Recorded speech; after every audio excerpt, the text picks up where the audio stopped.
civilization. Fight or die. Okay.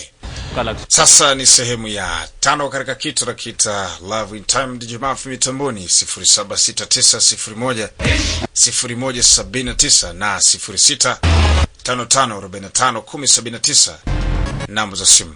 Tuko Arusha, Bauda sokoni, Morombo, pale Nganara Rejani, pande juu na pande wa chini, lakini pia tunapatikana kule maeneo Moshi Pasua na Moshi Kiboloroni. Asante, pia tunapatikana kule katika Komta Agrey. Njoo moja kwa moja pale katika jengo la Mwarabu na Likoma pale Agrey na Likoma. Tafuta ofisi Mendugu DJ Mafi. Njoo moja kwa moja ujipatie vitu pale vya maana. Okay, tunaanza namna hii. Kitu hicho hapa. Advertise matukio ambayo tulishapitia. Katika sehemu zilizokwisha kupita. Mwanamke jamani mkumbuka ndio huyu. Sura yake ndio hiyo.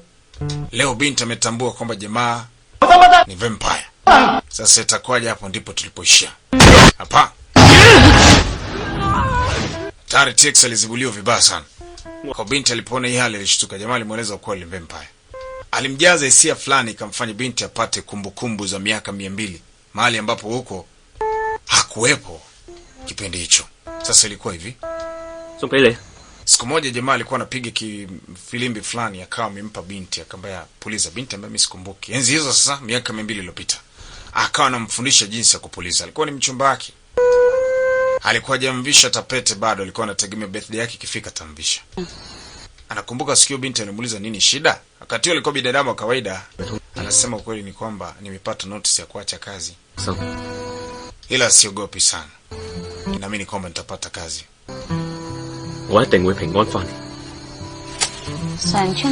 Kumbuka sikio binti alichuma majani fulani. Akamwambia majani yana maana kubwa sana. Yatasababisha mimi tusitengane. Upendo wetu utazidi kudumu siku hadi siku. Hata ipite miaka mingapi tutazidi kupendana. Hakuna kitakacho tutenganisha. Sasa siku hiyo tatizo likawa limetokea kijijini kwao. Kavamia ile vampire alikula watu wengi sana. Na mtu wa mwisho kuwao alikuwa ni mpenzi wake. Hiyo ni kumbukumbu binti alishajazwa kwenye mfumo wake wakati kwa anapokurupuka ile ndoto imekuja complete na kila kitu. Na alingato hapo na ile vampire. Sasa sijajua ameambukizwa ama vipi. Basi alikurupuka mtoto wa kike katika ndoto hiyo. Akataja mangu anawaza Sabinti ameshajua ukweli huu itakuwaje. Alipata hofu kubwa sana. George Spencer naye alitambua hili. Alimfuata. Anasema amejua kila kitu ambacho alitakiwa asijue. Anasema anajua. Binti kwa kuwa anafahamu, umeshajaza ufahamu wa sisi katika ufahamu wake wa akili, atakuelewa tu.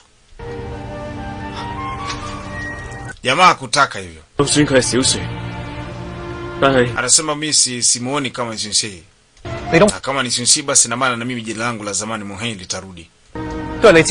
Kama ni huyo binti amerudi tena kwa mara nyingine duniani kwa ajili yako. Ndio maana moyo wako unajua hata kama umebadilika jina na nini, umeishi ni vampire, lakini moyo wako ni ule ule. Ndio maana unakumbuka matukio ya zamani.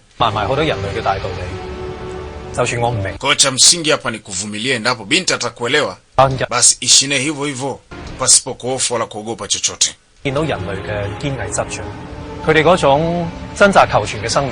Kila mtu hapa duniani anachokifanya na kupambana ili apate kuishi. Sasa wewe una sababu kupambana kutaka kuishi, bali unapambana kuendelea mbele. Usimwache binti akateseka tena. Kwa jamaa anachoumia ni kwamba kama ataiko karibu na binti na binti sio milele, siku akifa itakuwaje? Si ataendelea kuumia kama zamani? Maana yeye hatakufa, ataishi milele, ila binti atakufa siku moja. Kwa sababu ni binadamu kawaida. Ni utangulize katika kitu na kita in time, live in time, iko ni sehemu ya 5. Tunazidi kusonga mbele zaidi. Nini kitasonga sasa? Sisao pasi kuna wataalamu kama kina Penguin Iringa mashine 3 kule. Kwa watu wa kanda kaskazini ya kusini, naweza kuwatembelea kwa huduma bora. Leo Sam. Wewe leo uko peke yako, Ilangi uko hapa, anasema leo ajaje. Uko hapa naumwa ama vipi? Anasema hayuko vizuri sana. Sasa unajua 你話嚴肅。 Yule binti kama samaki tu, huwa analia machozi yasionekana. 識咗你咁多年 Wanashusha moyo. 啦， Nenda kazini. Hamna. Anamwaza binti yani. Binti ajaje shuleni leo na shida na Sam anampenda sana bibi. Kuna picha nyingi tu ziko kwenye drawer yake amepiga na binti amezihifadhi. Anatumai iko siku atakuwa mkewe, sasa iko shule. Sasa binti akiwa nyumbani leo, Bwana Spencer alikuja. Kaja na maua kumpa pole kwa ajali binti alipata usiku wa jana. Alimkaribisha ndani. Ilibidi ampe ukweli leo. Umekaa peke yako hapa eh? Unajua maisha kwa peke yako bila rafiki yanaboa. Mimi nimefurahi sana kukutana rafiki kama wewe. Tulikula mayai pamoja ile siku tukacheza nini. Kwa ndo maisha siku zote, watu wanahitaji watu ili wapate kuishi. Na maisha ya Roy ndivyo walivyotoka zamani. Alikuwa ni mtu ambaye anaweza kaa wiki nzima hata asiongee. Lakini toka umekuja naona kuna hali fulani ya mabadiliko juu ya maisha yake. Roy anaweza kaa wiki au mwezi. Hana lolote la maana anaweza kuongea. Yaani ndio pana basi. Hana story na mtu. Lakini sasa naona kuna jinsi ambavyo unambadilisha kisaikolojia. Kabadilika mno toka tu alipoanza kuwa na wewe. Kwa hiyo kuna kitu ambacho sikukueleza mapema. Labda ningelikuambia ungeogopa sana. Ila leo nataka nikuambie. Nitakueleza ingawa kwa kiasi unafahamu. Ila nami nitakwambia vizuri zaidi. Jamaa kama mpe binti kweli. Anasema sisi sio binadamu wa kawaida. Tunaweza kuishi miaka mingi sana hapa duniani. Sisi ni mavampire. Alimuishi hisia moja. Kwamba yeye sio binadamu wa kawaida. Binti alishtuka, Mungu wangu, watu wananitokea wapi? Anasema mimi na Roy yote ni mavampire. Ila Roy ana utofauti kidogo na mimi.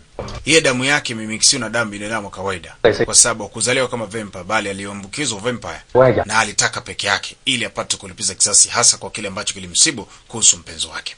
Miaka mingi iliyopita. Miaka 200 imekwisha ishi sasa. Aliyemfanya Roy kuwa hivi.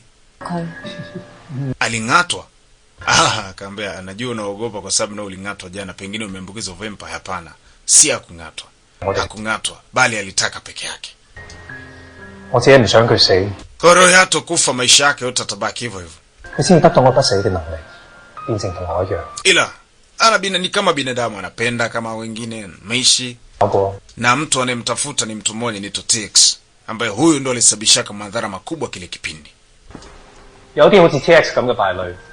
Katika ukoo wetu mavampa, huyo mtu anaitwa Tx huishi kwa kutumia damu za watu. Na anaishi mapangoni. Yaani kila siku lazima akisha kwamba ameua mtu mmoja ili aendelee kuishi.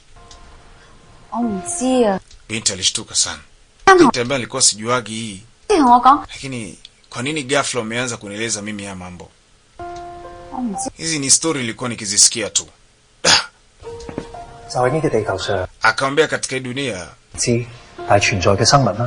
kuna vitu vingi sana ambavyo huvijui. Kwa hivyo unapojua kitu usishangae. Ilikuwa ni lazima ufahamu. Na hata siku ya mwisho unaweza kufika ukafa na usijue vingine vingi ukaviacha hujavijua. Uelewe ama usielewe. Ila mimi nataka ujue tu kwamba sura yako ni sura ya mwanamke ambaye Roy alikuwa akimpenda zamani. Mnafanana mno. Na alikuwa akimpenda yule mwanamke sana. Ndio sababu ilimfanya aamue kuwa vampire ili alipize kisasi. Miaka 200 iliyopita kulikuwa kuna mwanamke na sura kama ya kwako. Lakini mimi sio si usiuti. Wala si chochote tena. Sema ni wewe ndio unaona hivyo, lakini Roy anakuona wewe hivyo. Ndio maana amekuwa akikusaidia, amekuwa karibu na wewe saa zote, ila anachohofia hataweza kuishi nao miaka mingi. Miaka mwanadamu ni michache. Na yeye anaendelea kuishi. Kwa anajua iko siku ataumia tena, siku atakapokupoteza. Binti leo kaufahamu ukweli mkubwa sana. Binti asema najua mengi, lakini sasa maisha ya vampire yakoje? Nawezaje kuishi na vampire mimi kama itatokea?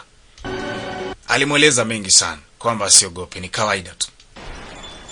Sasa leo binti alikuwa anafanya usafi hapo kwao. Haya. Si unajua alikuwa anaumwa. wamemfanyia surprise marafiki zake hapa. Singtungi pamoja na mjomba Ngansam. Sema ndio hivyo tumekuletea zawadi. Sasa sikia, tunataka tufanye competition hapa, mashindano. Yani mdoli wa nani ndo ataenda speed kuliko mwingine kwa kutumia remote. Sawa? Atakayeshinda hapa ana kazi kubwa. Binti akamba sawa. Atakayeshindwa atakuwa atapata kazi ya kufanya. Atapika msosi watu wale. Haya, wakashindana sasa. Mabinti wawili hao. Binti na Ngansam. Sasa baada ya mashindano ya kushindanisha wale samaki wa mabaluni, mwisho chali yangu Sangama akawa ameshinda, akapewa kazi ya kupika hapo, choma mishikaki na nini, watu endelee kurelax. Viazi vinanukia Ngoja nimsaidie. Kamba umsaidie nini? Hebu kaa hapa bana. Kaa. Msaidie kitu gani? Wewe ni mshindi, unatakiwa uendelee kuenjoy ushindi uliopata. Acha mwenzako apate adhabu kwa kushindwa kwake. Jamaa anasema mna shida bana, naona mabosi wangu wawili mko hapo. Sasa acha mimi niwatengenezee msosi. Mbapika msosi watu tule. Alafu baada hapo kuna movie ya 3D. Nataka ukaitazame. Chagua CD moja smart sana, najua nikikuwekea utafurahi. Sasa pamoja na pia mchana kuna koponi moja kubwa nitakupatia. Kwenda kupata chakula safi katika hoteli ya Sengyu. Basi ni mabesti tuna ni moja kati ya story unasogeza time kumpa binti raha kwa sababu rafiki yao aliumia. Asione masaa kwamba hayaendi kulingana na maumivu aliyopata. Haya. Kamba msiogope. Ninyi ni marafiki zangu wakubwa sana. Sasa tunakuja kwa binti mwingine maskini ambaye wanamuita Meling. Meilai. Meilai, nini shida? Uko safi, nasema afadhali sina njaa. Yaani wa mavempa wanakula. Kamkamata kuku mzima mzee kaanza kubonya. Ase kuku ni mtamu huyu. Sasa singina hata mikono na baina shida. Anasema ina shida. Lakini kwa nini umetoa maisha yako sadaka kwa yeye ya George? Anasema ina shida, mimi nikaa karibu yake tu siogope. Hata kama anipendi, kisikia tu harufu yake basi nasikia furaha. Je, mwisho utakuwaje? Anasema sitaki kujua mwisho utakuwaje. Maadamu tu nina subira na nina lengo, basi nitafikia ninachokitaka. Sikati tamaa. Yaani amejisacrifice mazima sadaka, ajitoa maisha yake sadaka, afanye kazi, afanye chochote Melai kwa sababu ya mapenzi. Na hana uhakika na mwanaume huyu. Kwa hiyo binti anamsikitikia kwamba inaweza kuleta shida kubwa tu kwenye maisha yako, ukajikuta mpoteza muda bure. Na je, siku ikigundua kwamba George ni monster sasa anamuingizia. Ukijua kwamba la si binadamu wa kawaida ametumwa kwa ajili ya kazi fulani hapa duniani, utafanya nini? Anasema maadamu ni George tu, sitaki kujua ni jini, ni mchawi, ni pepo, mimi nitaendelea kumpenda. Sasa huyo profesa anasema kipindi hicho cha zamani huko Ulaya kulikuwa kuna ua fulani ile hapa, ua la kutambaa. Watu walikuwa kilitumia kama alama maalum ya uaminifu wa kimapenzi. Ndipo sasa binti anakumbuka ile ndoto aliota. Kwamba alimpaliwa akaambia kulingana na yani ili ua la kutambaa lina muunganiko fulani, inaweza likazunguka nyumba nzima likiwa na ushirikiano. Hiyo ni ishara moja kubwa ya upendo. Kwamba ile ua watu wa zamani walikuwa kilitumia kama alama ya upendo katika maisha. Sasa leo wamekuja huko kwa ajili ya mazoezi ya karate, judo. Wanakuta Roy kashatangulia mapema. Yuko huko naye ameamua kujiunga na judo competition. Mazoezi anataka na kujifunza masuala karate kuhang. Roy yuko huko jamani, Roy.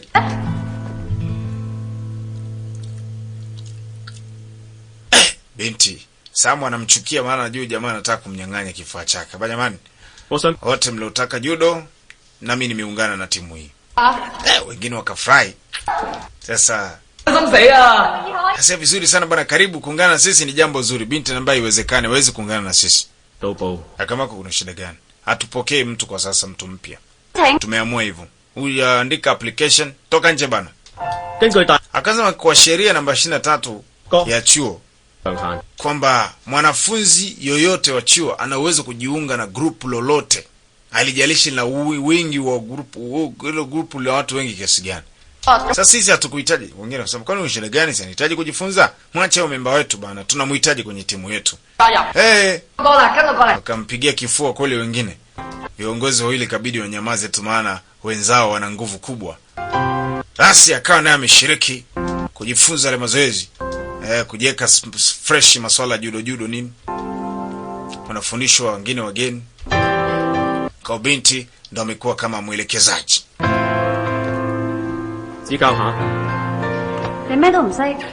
Sasa ngoja nikufundishe.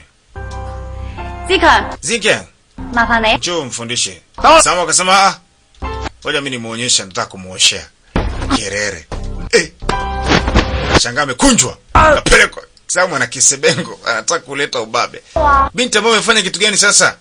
Unafundishwa kufanya action ambayo hujaagizwa kufanya. Angalia sio umemuuliza mtu. Sasa hatuwezi kukaa na mwanafunzi wa namna hii mkorofi asiyetaka kusikiliza walimu. Toka nje. Binti anamfukuza toka ile siku hana habari naye. Toka nje. Toka ile siku alimletea noma, mimi na wewe mbali na nini? Na kusaidia tu ile basi. Kwa binti anajifanya nani mgumu, hataki kujilainisha kijinga ingawa anampenda na familia. Ila baadaye huwa anajutia hizo nafasi. Anaelekea zake nyumbani. Ghafla mvua takimbia, mara shangaa mjomba akamwekea mamvuli. Kawa karibu naye zaidi kuliko awali. Baada tu kujua binti amejua ni vampire. Kitaka kuondoka na mtengisha kombeli. Wewe bwana. Binti ambaye sio peke yako ulinikataa. Sio peke yako. Ulisema hakuna sababu yote ya kunisema. Sasa nini unanifuatafuata? Sihitaji kuwa na wewe tena. Naomba niache peke yangu tafadhali sana. Sihitaji kuingiza kitu chochote. Kamba sikiliza nikwambie. Hata kama mimi ni tofauti na wewe. Binti mimi sijui chochote. Kama niweke mambo yote wazi. Mimi sio le si tu. Kama unanipenda kama mpenzi wako wa zamani, mimi sio huyo. Mimi ni mtu mwingine. Hiyo miaka 200 mimi sikuepo, kamba achana na mambo yaliyopita. Kwa siku ya kwanza nilipokuona tu, nikaamua kutuma moyo wangu kuwa na wewe mpaka leo. Na wewe ndio ule si tu, kwa sababu ile siku kabla kifo chako kuna mambo tulishia kuidiana ghafla kabla. Kwamba iko siku tutakuja kukutana tena. Kwa hiyo nafasi mimi naamini ndio ile ahadi ambayo tuliahidiana nzi zile kwamba iko siku tutaishi pamoja. Toka ile siku nimekuona uliufanya moyo wangu dunda kwa bidii, yani kwa speed. Sasa sitopenda hilo jambo litokee tena. Miaka 200 na sasa ni tofauti. Ingawa nilikuwa nikimpenda, nilikuwa naitwa Situ. Siusite. Lakini kwa sasa mtu nayempenda kwa sasa na feelings zangu ziko kwake ni Long Line au Hailam. Wewe hapo ko usiniambie chochote. Hata kama utake mimi nitazidi kukufuata. Mara kwanza nilikuwa naogopa sana kwamba siku kijue vitakuwaje. Lakini baada ya kuona Tix pia amejitokeza kwako, iko siku utakufa tena na siku tayari nikupoteze tena mara ya pili. What? Kwa ajili hiyo nahitaji kuwa karibu nawe saa zote na wakati wote, ili yale yalitokea miaka 200 yasirudie tena. Kwa ni vyema ukubali kuwa na mimi ili uweze kuwa salama. Siwezi kujua Tix anataka nini kwako. Wenda akaja tena kwa mara nyingine. Naomba tuwe pamoja. Sitaki Mr. Kili itokee tena. Sawa. Sawa. Binti asema nihitaji muda wa kufikiri kuhusu hilo. Jomba nasema nami nitasubiri. Nitasubiri.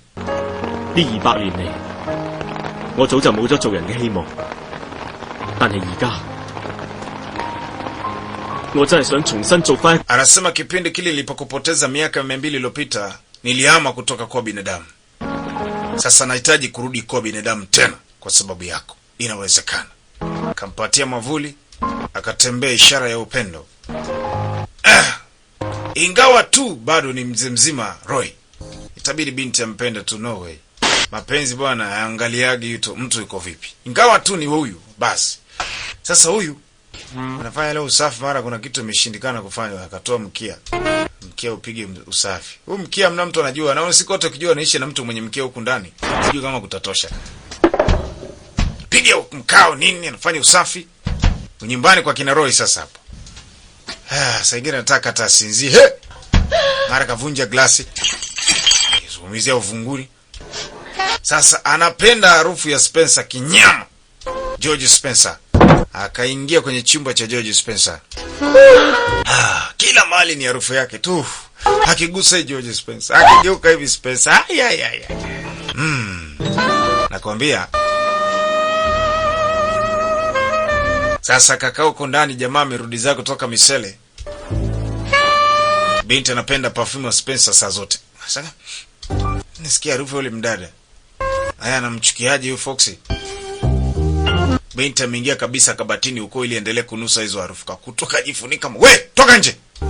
Hey, jamani sorry jamani. Wewe mpuzi nini? Mwingiaje kwenye chumba? Alafu unavuruga nguo zangu. Binti hapa jamani samahani. Nilikuwa nafanya usafi. Usafi kitu gani? Unanisumbua. Mimi sikupendi bana. Mbona unanifuatafuata? Sihitaji kuishi na mtu kama wewe. Sasa naondoka. Hiyo nguo unapeleka wapi? Leta. Okay. Haya. Hela.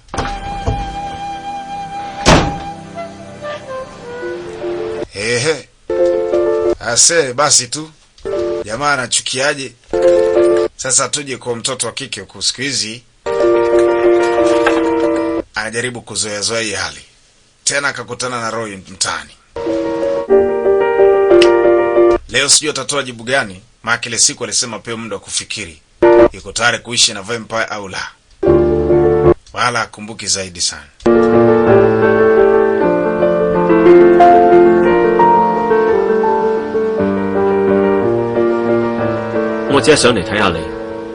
Nilikuwa nihitaji kukuona.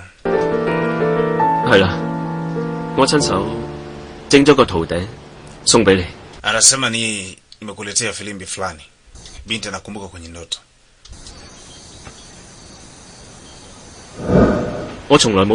Anasema endapo utapuliza hii itakufanya ukumbuke baadhi ya vitu vingine. Binti ambaye sijai kutumiaga melody toka nimezaliwa, sijai kupeliza melody, yani kinanda kidogo cha mdomoni. Yani filimbi sijai kutumia. Sijui. Mara halo mama yake na binti. Jamani mbona mnasimama nje? Nimefurahi sana kukuona tena leo, nimeandaa mboga hapa, kabichi nini mchicha. Kamata tangulia ndani. Twende tukapike tule. Kamkaribisha hadi maana ni nyumba. Binti sasa mama vipi huyu? Angejua ni vampire huyu. Shughuli. Mama kamkaribisha nyumbani.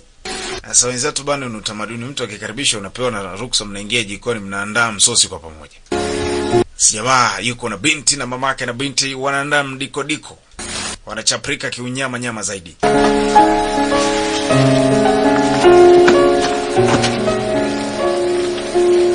Anamsaidia binti, anaona aibu. Yote mama anaangalia tu. Yeye anamezea bwana. Roy. Osha vizuri ambaye ina shida. Unajua kupika vizuri mama, harufu ya chakula chako. Anasema ndio. Hizi ni firigisi za kifaranga. Kuna jinsi ambavyo ukipika firigisi za kifaranga.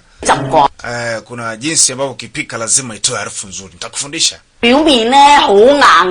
Naye mama anamuonyesha jinsi ya kupika kakakuku. Hivi unakumbuka?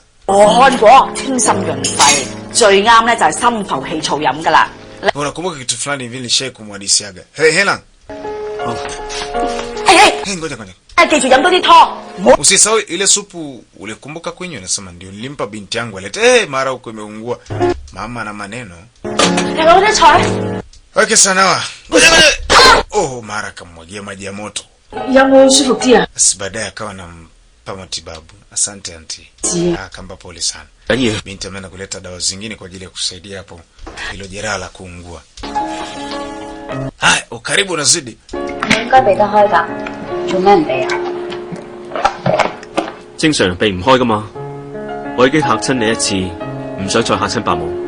Nilishaanza kuogopa hivi mapema. Anasema lakini hii hali ya kuumia unahitaji muda kidogo ili ipone, ngozi ipone.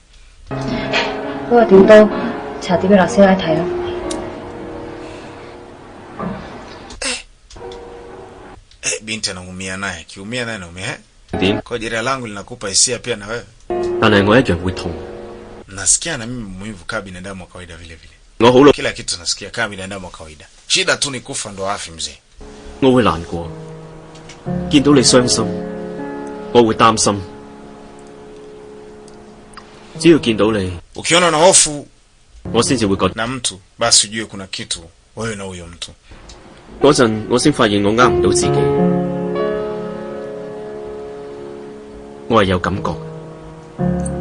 Mimi nakupenda na hisia juu yako. Baba, haraka binti mara kaumia. Wengi ajembe oga vitu kama kwanza kimcheki jamaa alivyo handsome anachoka. Mara Samu huyo kaingia. Kakuta anashikana mkono yuko na singtoni. Samu amechukiaje? Kwa kina binti kama kwa ase jomba, njoo huko nje tutengeneze balbu. Njoo tutengeneze balbu. Kumbe nataka mtoe ampe makavu. Asiondoka hapa sasa hivi. Uondoke. Usipenda kumuumiza mtoto wa kike bana. Sasa hivi hali yake imekuwa nzuri, unataka kumuumiza tena kivipi? Unaonekana unamjali sana binti. Sio rafiki yako ya karibu. Sio rafiki yako, unamfanya binti kila siku analia. Sasa naomba uondoke. Sitaki binti ateseke. Mbali na hii nyumba. Sio unakuja hapa. Naelewa unamheshimu binti, unampenda zaidi ni rafiki yako. Niache nikuweke wazi. Binti mtu alimweka moyoni mwake ni mimi. Mimi yeye ndo ananipenda. Ingawa ni rafiki yake lakini mimi ndo ananipenda. Kwa hiyo nisipokuja hapa pia kwake ni mbaya. Kwa kuwa ni rafiki yake mzuri pia lazima uangalie kitu kizuri ambacho binti anapenda. Ngambia wewe jomba, kuna vitu uelewe. Kuna vitu uelewe, sawa eh? Huyu binti hajazoea kunywa juisi, kazoea kunywa maji. Hajazoea kula nyama, amezoea kula mchicha. Wewe ni tajiri, una pesa na maisha mazuri, mwache. Yeye amezoea maisha ya kawaida haya. Kama sasa nikueleze ni hivi. Kiwa ni rafiki yake mzuri, chunga sana. Kwa hicho unachokifanya utakuja kusababisha binti hasiwe rafiki yako tena. Akamba kuna vitu uelewe. Sasa utakuonyesha. Binti nimekuwa naye zaidi ya miaka 10. Siwezi kumwacha apotee hivi. Akamba okay. Mimi namjua juzi tu. Lakini nachokijua kwamba Hela ananipenda na ni mtu wa thamani kwangu na ni rafiki yake wa thamani. Kama sasa ngoja nikuonyeshe. Subiri ili ujue kwamba binti ni wa kwangu. Kwa jamaa anachogombea ndo hicho. Anajoga binti ni wake ila je mwambia binti anamchukulia kama best wa kawaida. Leo binti amekaa na waza maneno ya Roy. Kiona unapata hofu na mtu juu kuna kitu juu ya wako na huyo mtu. Mimi nikikuona unacheka basi nasikia furaha. Mwisho nakumbuka alichomweleza kwamba binafsi nina hisia juu yako, manake nakupenda. Na hisi kitu fulani ambacho akiishi leo au kesho kati yangu kitasonga mbele zaidi. Akame amezama kwenye mawazo kama hayo.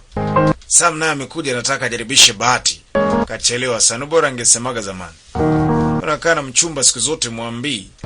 Sasa mwisho wa siku ndio hivyo. Anasema mchumba ni kama embe bwana. Ukisubiri livyo wenzako wanakula na chumvi. Hela.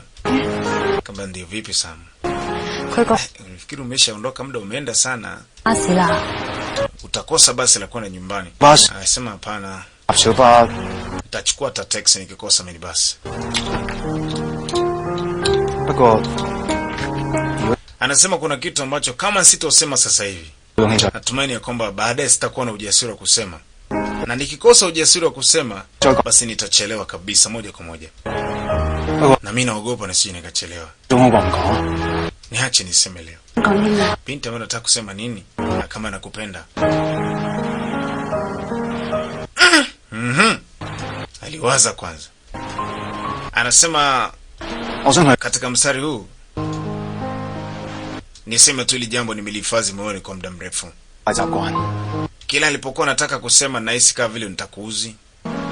Wakati mwingine nakosa hata kulala nini. Ndio maana nilikuwa nikufanyia yote mazuri, nikuletee chakula wakati mwingine najaribu kukupa furaha wakati wote. Kwa sababu nakupenda tu.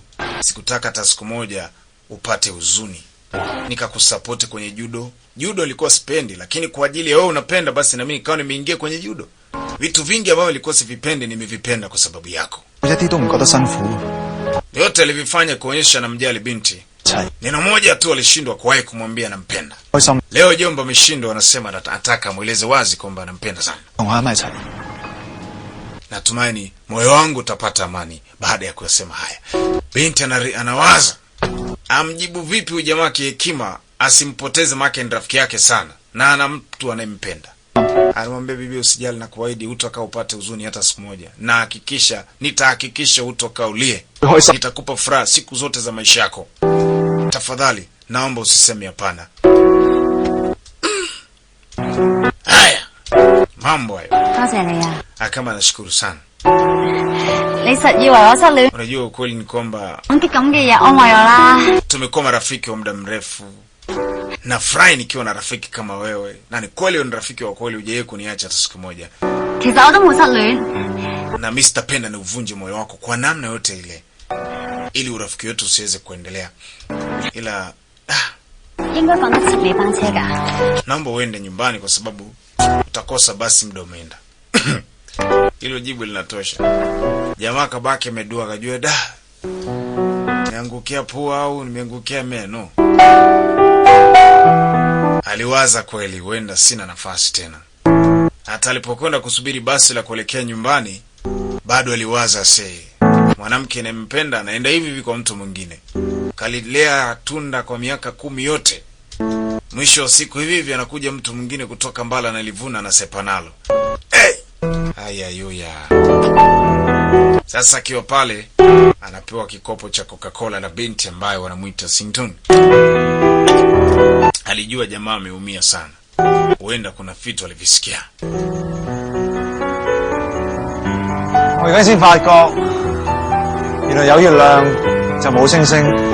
Anasema na wakati mwezi upo, nyota zinakuaga hakuna.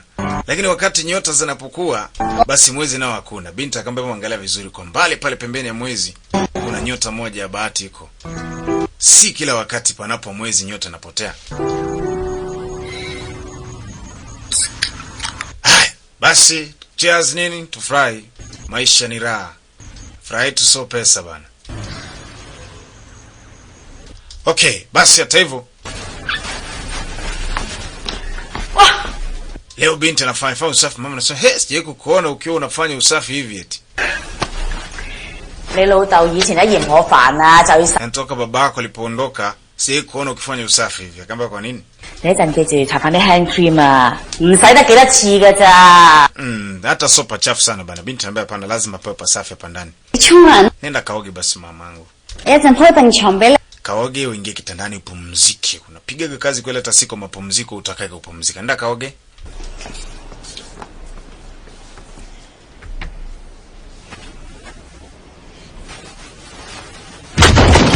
Ghafla binti anasikia kishindo kwa bafuni. Kuna kucheka nakuta mama ameanguka tu ghafla. Binti anapiga kelele, nani amsaidie wa haraka leo pale. Sijui Roy anatembea na hisia za binti. Ile kusema tu kashakuja chap. Yani ni faster kamwisha hospitali. Hello.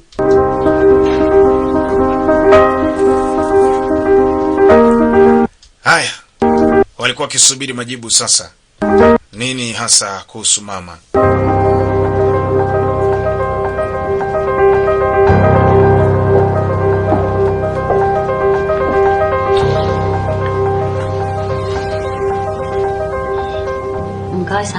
Binti anasema nashukuru sana. Asante.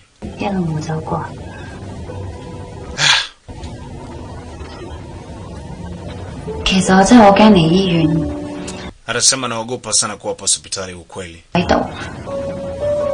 Na anapozidi kuwa hapa bado hofu inazidi kuongezeka. Nakumbuka kipindi kilichopita hivi mamangu, babangu alipoteza maisha. Alitoka kazini akaingia bafuni kwa ajili ya kuoga.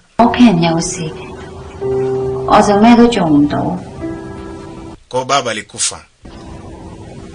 Kwa huu mshtuko tena leo mama kuanguka ghafla, anaogopa asiye kumpoteza. Sema miaka 5 iliyopita. Nilikuwa tu kama vile tumemaliza kula nini, ghafla tu baba akaingia bafuni akaanguka naye. Nilitegemea angeliamka, hakuamka tena.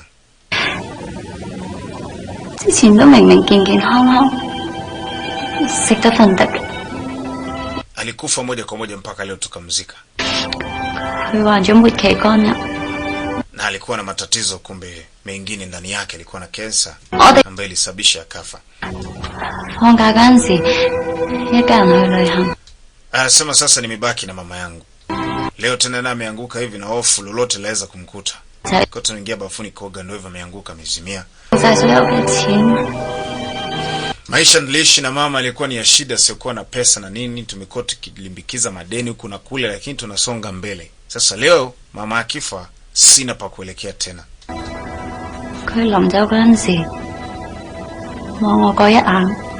Kabla ya kifo cha baba alikuwa na maisha mazuri sana.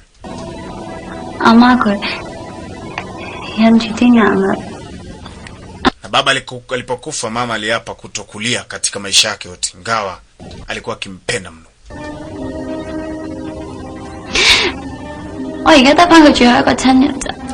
Anasema mamangu ndo familia yangu ya pekee ilobaki, sina familia nyingine. Sitamani nimpoteze. Nasikia vibaya sana. Sijui atakuwaje mama. Sasa nasema uking'atwa na nyoka jana ikikugusa tu mzima lazima ushtuke. Sasa binti anaogopa ili tukio limejirudia tena.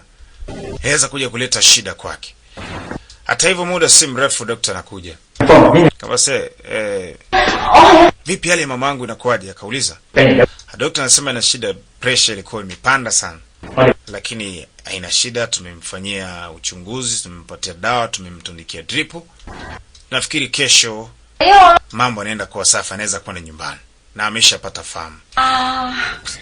Kadungwa sindano nyingi na acha bana. Nimeshtuka. Asante jamani. Umeniita auntie. Mama anamshukuru sana Roy, kamsaidia. Wewe niite Rosa bana. Usiniite auntie. Rosa? Mimi naitwaga Rosa. Mambo kuitwa auntie mimi sitaki tena. Maka basi mna shida, nitakuwa nakuita Rosa. Sasa muda umeenda, mpeleke basi binti yangu nyumbani ambaye ina shida, tampeleka. Mama mimi sinaweza kwenda mwenyewe tu, akamba tutaona kesho Rosie. Anambia ndio, ila nasikia raha nikiitwa Rosie. Chezea mimi bado mchana. Alafu na washo hapa. Hebu nikune. Wapi nikusenembea kuna hapo? So hapo kushoto.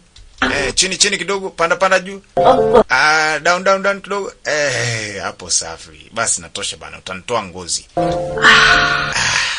Ni kande kidogo.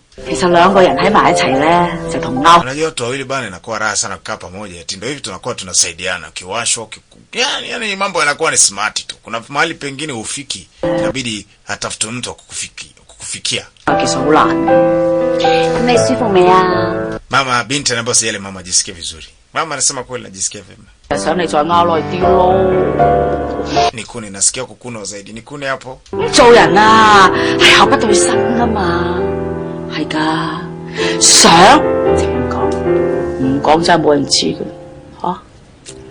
Mama anamueleza maneno mengi mazito binti yake, kwa sababu pamoja na hayo siku moja hatakuwa naye. Basi leo binti alipewaga kile kipuli hiyo tuseme filimbi. Akawa sasa leo akamua kuipuliza tu. Ni baada ya kutoka hospitali, mama yuko hospitali. Sasa wakati binti anapuliza hichi kidude, ndio hisia zinakuja kwamba alishai kufundishwa. Sasa anapopuliza hichi kidude, kumbukumbu zile za ule marehemu Susi wa miaka 200 iliyopita inamvaa ghafla, anajiona ni yeye. Yaani anavaliwa na hiyo nafsi mazima. Anaona kila kitu ni yeye, ameishi miaka mingi yeye ndio yule, wala yani Roy ni mpenzi wake toka zamani. Anaendelea kupuliza. Roy kwa nje anasikia, anajua sasa mtoto wa kiki hisia zinamjia. Binti alikuwa ni mwanaibada sana, alikuwa maombaji kipindi hicho ukweli yani. Sasa anaanza pata hizo kumbukumbu. Alipomaliza kupiga ndo anagundua kwamba huyu ndo Roy wangu, tumepoteana kwa muda mrefu zaidi ya miaka 200. Nilikuwepo tu lakini nilikuwa simjui. Sasa ndo anamjua. Anakuja kwa spidi yote kwamba amemkumbuka Roy ambaye zamani hizo alikuwa anaitwa Muhe na binti alikuwa anaitwa Suicide. Asili ilikuwa ni raha kweli. Kumbukumbu za binti za zamani zimemuingia na zimemvaa ghafla. Bwana.